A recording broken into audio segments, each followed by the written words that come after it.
3, 2, 1. New York, NY. Launch Pod starts now. Welcome to the New York Launch Pod, the New York Press Club award-winning podcast highlighting the most interesting new startups, businesses, and openings in the New York City area. I'm your host and New York attorney, Hal Cooper-Smith, and in this episode, we are talking all about social justice again. We check in with Hannah Weitzer, the founder of Seachange Collective.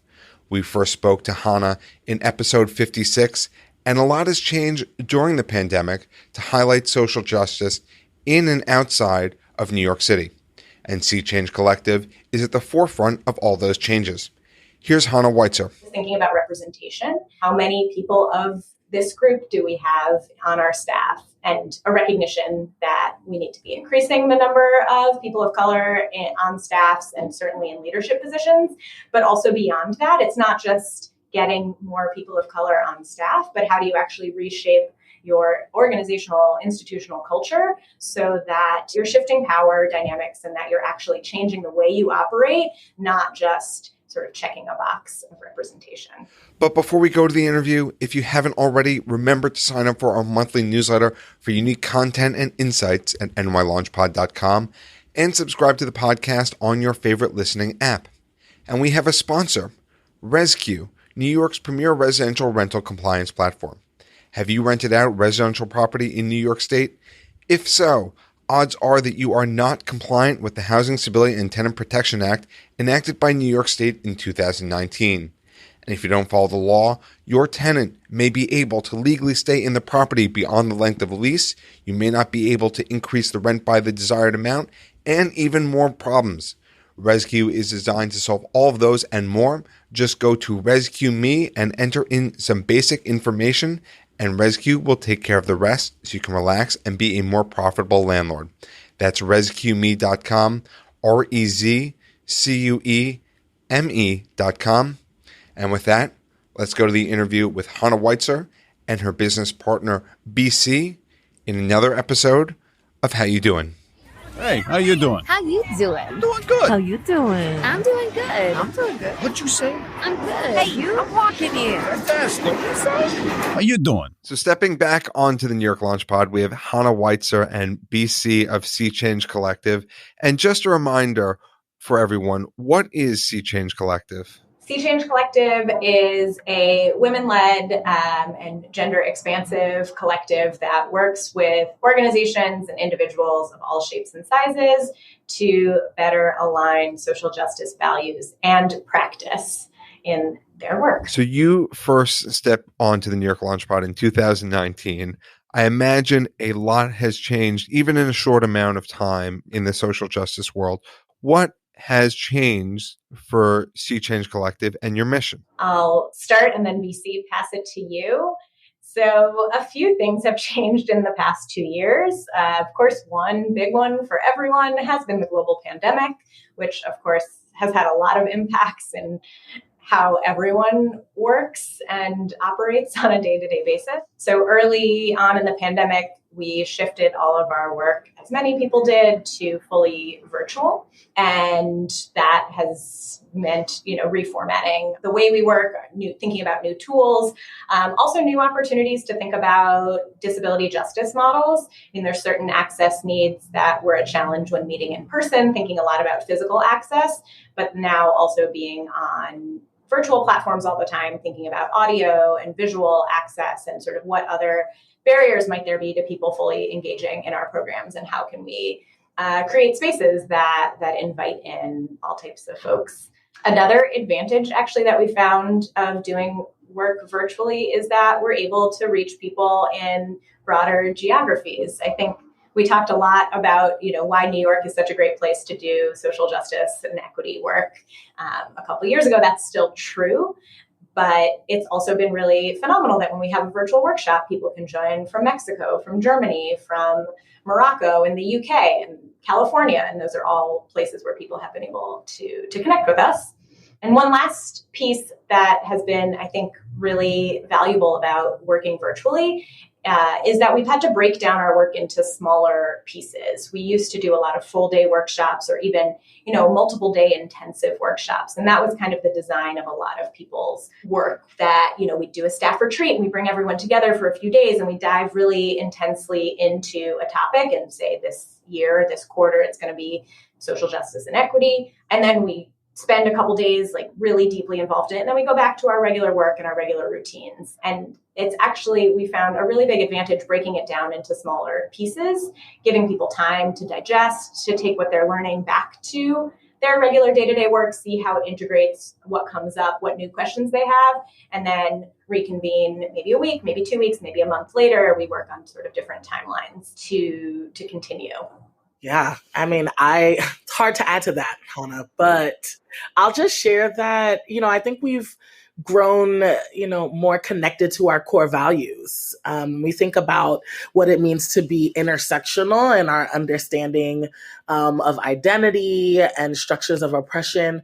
I think we've also, one of the biggest ways we've grown is just by growing the team in a way that reflects and mirrors the world in an intersectional way that accounts for many of the identities of the folks that we're actually working with and gearing our services towards. So that's been really monumental in what it means to move to a different chapter of Seachange. So one of the things that has popped up in the past couple of years since you've been on, I think social justice has become more of a focus in the world. I can think about it in my own professional experience, at least in terms of real estate. We've moved away from a master bedroom becoming a primary bedroom. What are some other examples that have kind of come up in the work that you're doing or things that you're seeing in the past couple of years, particularly as social justice has become more of a focus? That's a great question, Hal. I think we're just seeing more variation in response to different, issues that we see coming up. If we think about one of the main issues that we're moving through right now, COVID-19, the pandemic, we've seen that because people have been inundated with social justice language and pedagogy, understanding systems, and how they play out, I think folks have been really hesitant to critique different communities for their decisions around the vaccine. Whether it be getting vaccinated or not getting vaccinated. And I think it's partially because we're realizing that we don't know it all about all of the identities and different lived experiences of people. And there's so much that needs to be taken into account, right? It's not it's not as simple as go get the vaccine, right? We're seeing with this intersectional approach that people are taking now, we're really getting to the deeper questions about CDC, about people's beliefs about health equity, or health inequity rather. And it's just complicating things. Why don't you expand on that a little bit more? Because at least from an outsider's perspective and a lot of people's perspective, people may say it's easy to get the vaccine. Other people, of course, obviously do not have that perspective, and that's kind of led to that debate. And then among the people that do not have the perspective of get vaccinated, now you're talking about a social justice side. So can you help us understand a little bit more about that and what Seachange is doing in terms of that? It's a great question. I think that social justice comes in when we think about the treatment of people and the understanding of their various decision-making. So to be specific, right, I'm a Black American born and raised in the Bronx, New York, and many, members of the Bronx have chosen to not get the vaccine. Why? Also because the Bronx houses the poorest congressional district of the U.S. The regular person's relationship to hospitals and health services is meek and small. The services that we have are less than adequate. And I think that really shapes people's understanding of the health industry as an industry. And it breeds distrust in places like the CDC because we have so many histories and long narratives of different ways that the CDC and the government has worked together to further impoverish our communities, right? We can even go back a couple of years to the HIV AIDS epidemic and how Black gay men were stigmatized and told lies about them from the CDC. And so we have examples, maternal health outcomes for Black women that are so low because of lack of understanding on health practitioners and of race and racism, right? So if the common person who's Black in the Bronx, is told that getting the vaccine is going to be helpful and that in order to do it, you have to stand on an 8-hour line, miss work, get fired for, something that we don't really actually have a connection to, right? Like the CDC hasn't done anything, to a layman on the streets in their lives in order to, benefit. And so why would I make, such a risky decision that could impact, feeding my kids when I could just wear a mask and make sure I'm okay and protected that way. And that's what we're seeing. I think we're seeing so many folks who've come across and had difficult relationships with the medical industrial complex taking a stand and saying, I'm going to protect myself in a different way. And I think some of our responses, right, the social justice response there is the understanding that there's histories of oppression that make people weary of taking the vaccine. And also, I think on our end, and as myself, someone who is vaccinated, I have the intricate, someone who's vaccinated and from this area, I have a responsibility now to share why I'm vaccinated. Right? To share, a narrative that might be different from my counterparts, but in my opinion, it's informed and it's the optimal safety, option. So now that you're sharing your narrative in terms of being vaccinated and helping other people understand why a community may not be vaccinated, how are you working to bridge that gap? And is Seachange involved in that? Point of clarification, Seachange isn't specifically working on vaccine access in any way, shape, or form. I think it's just an important connection to how issues of social justice and questions around oppression and access and narrative and trust permeate every aspect of our society. And the pandemic has really just laid that bare. I think hypothetically, if a community-based organization in the Bronx who was working on vaccine advocacy and access were to come to Seachange and say, hey, can you help us figure out how we can reach more communities? Then we would have a role in helping them think through some of those questions that they maybe aren't asking themselves of, well, what are you doing to build trust with the community? What are you doing to repair past harm that may have happened between the community and existing healthcare providers so that people can feel safe and comfortable coming to get the vaccine? So it's about, and we've talked about this with you, I think, in the past, so much of our work is thinking about how do you center the voices and needs of the people most impacted by the problem you're trying to solve. So whether that's global health and vaccine access or education or technology usage, who are the people who are most impacted, and how are you elevating their voices in a really authentic way? And so what has been most of the focus since we last spoke? So I'd say there's been a couple areas of focus. One area that we've been working in for a long time is what we call grounded program design, which could be around vaccine access. It could be around arts education. It could be around civic engagement work in New York City. But again, thinking about as you're designing programs, projects, campaigns, how do you understand who the communities who you're working with and for are, and how do you center the voices of the people most impacted and design programs that will really serve their needs and elevate their voices and get also whatever goals you're hoping to get for. I'd say another area that we were working in before and has increased a lot over the past year plus, especially I'd say sort of during and following the peak of the Black Lives Matter uprising of last summer, is increased work around understanding identity, positionality, privilege, and power. So thinking about how do we better understand how we see ourselves in our multiple identities, how others see us when we show up in spaces, virtual or in person. How does that impact the ways that we make relationships, the ways we build trust? How do we disrupt some traditional and often harmful power dynamics about whose voice traditionally holds power? And how do we create space for other voices? So we're getting a lot of organizations, as well as some city agencies, a union, various other folks who are coming to us really for more support in thinking about how do we reshape power in our organizations. And I think part of that, sort of another trend that we're seeing everywhere, I'm sure in your industry as well, is thinking about representation. How many people of this group do we have on our staff?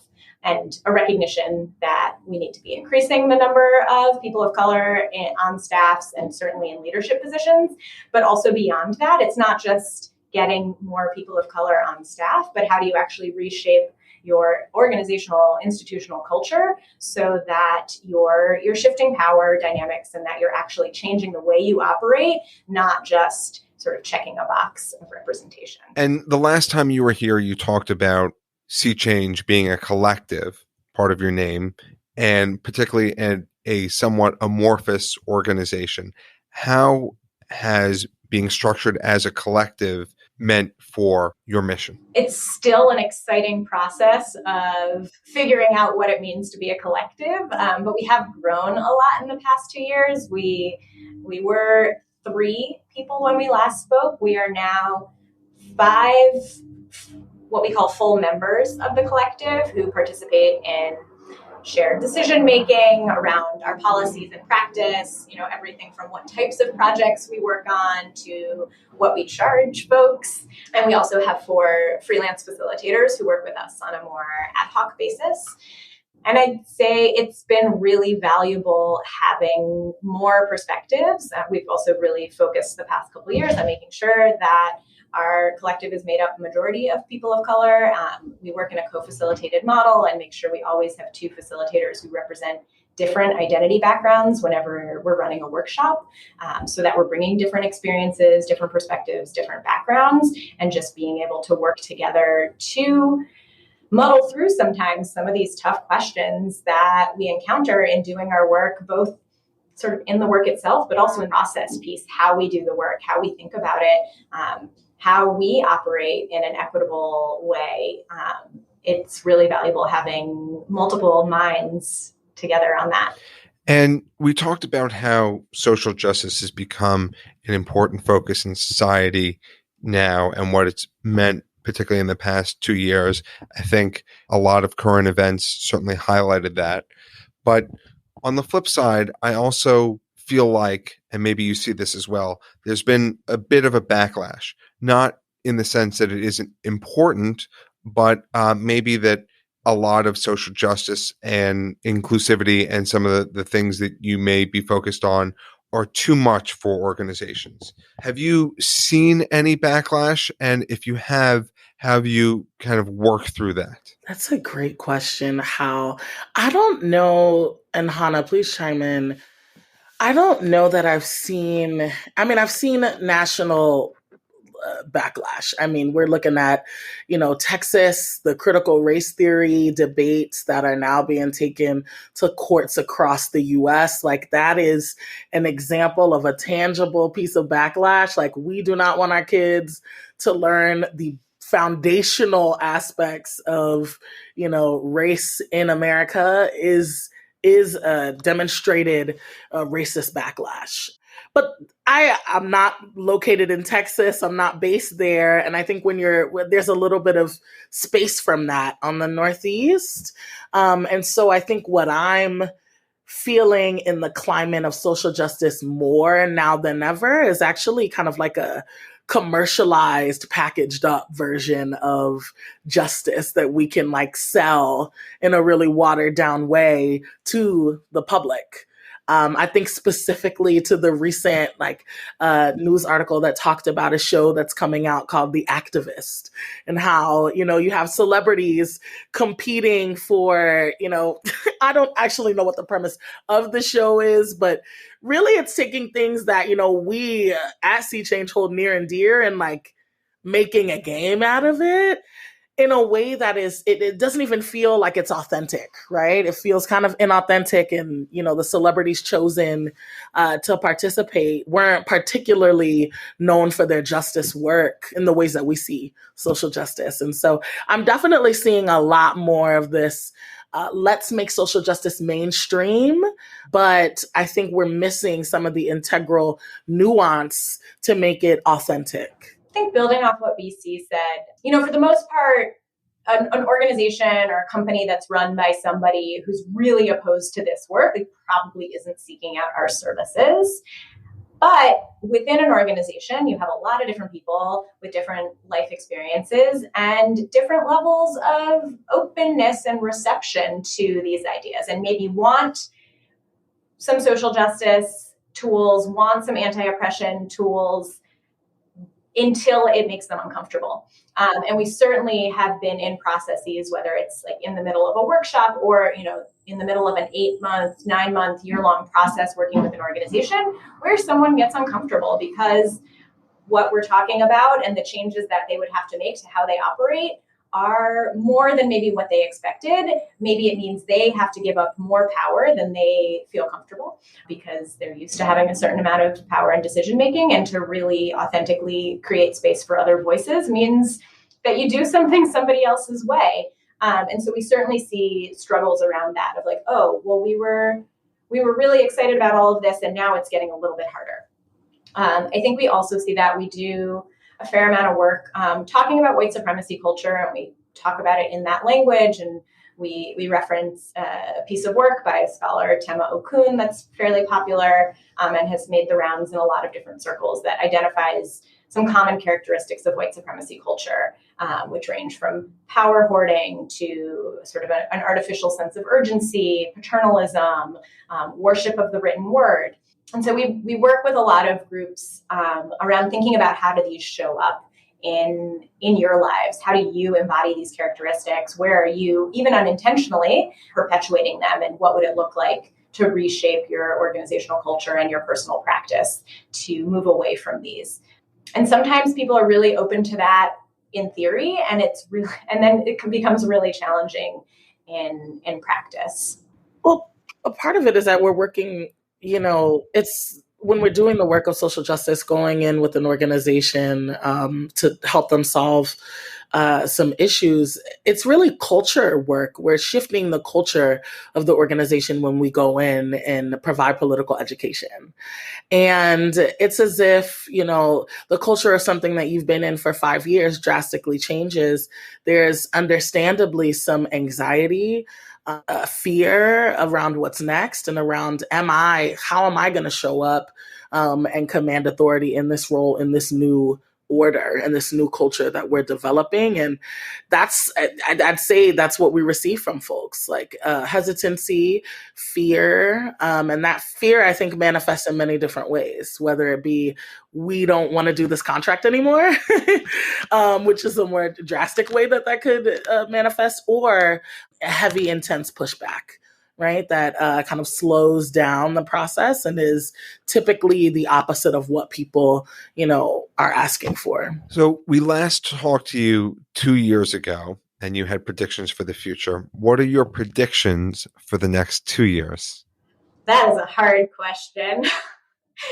Well, we got all of our predictions right 2 years ago. We talked about, a huge social justice, racial equity, Black Lives Matter uprising. We knew that was coming. I mean, I think we already are starting to see, a little bit of the wave of energy around social justice, racial equity, anti-oppression work that peaked last summer into early fall, summer 2020. Into fall 2020 for anyone listening in the archives years from now, has already dialed back a bit, right? Like, it was the topic of conversation sort of across so many sectors of society, and then a lot of people lose interest and move on. But I do think it has not sort of receded back to pre-uprising levels. I think there's also been a tremendous amount of work by activists and organizers for years and years and years, not new to last summer, but that foundation exists and was strengthened. And I don't think these conversations are going away. And I think we're going to have to, all of us as individuals and as places of work and as communities, figure out how to have these difficult conversations and how to work together to deconstruct power in order to make a more equitable and just society for ourselves, both on the macro level, but also on more micro levels. And I see that continuing over the next 2 years. Well, that is a wonderful note to end things on. Hannah BC, thank you very much for stepping back onto the New York Launch Pod. How do people find out more about you and Seachange Collective? Thanks, Hal. People can find out more about Seachange Collective at our website, seachangecollective.org. We're also on Twitter, LinkedIn, and Facebook. And if you want to learn more about the New York Launch Pod, you can follow us on social media at NY Launch Pod and visit nylaunchpod.com for transcripts of every episode. Hannah BC, are you super fans of the New York Launch Pod? Super. If you're a super fan like Hannah and BC, please leave a review on Apple Podcasts. It is greatly appreciated. Thank you for listening to this episode of the New York Launch Pod. For more information, please visit nylaunchpod.com.